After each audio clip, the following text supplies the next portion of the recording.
তো ফাইনালি আমার বেগুনটা পুড়ে গেছে। এখন আমি এটাকে ভালো করে খোসা ছাড়িয়ে ধুয়ে মেখে নেব। দেখো বন্ধুরা, বেগুনটা কিন্তু পুড়ে গেছে,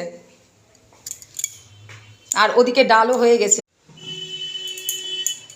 বেগুনটাকে ভালো করে পোড়া দেওয়ার পর বেগুনটা ভালো করে চোচা ছুলে নিয়ে ধুয়ে টুয়ে নিয়েছি। এবারে দেখো এখানে আমি ফোড়ন দিয়েছি সর্ষে আর হচ্ছে শুকনা লঙ্কা।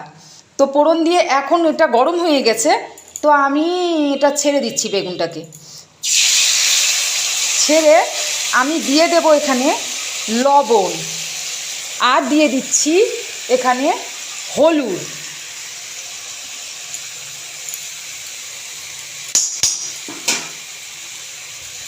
তো দিয়ে আমি এটাকে এখন ভাজা ভাজা করে নেব, এবং এটা যখন ভাজা ভাজা হয়ে যাবে তখন আমি সামান্য মিষ্টি দিয়ে দেব, একটা লঙ্কা দিয়ে এটাকে মেখে নেব।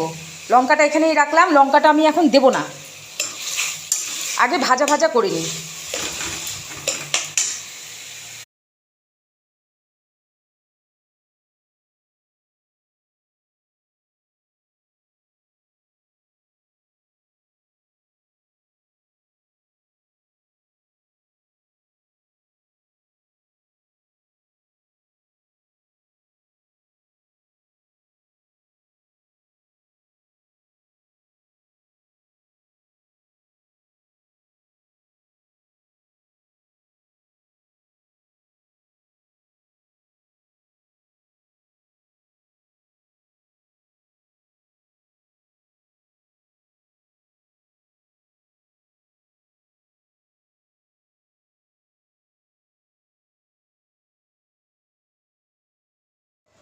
অবশেষে আমার বেগুন মাখা এবং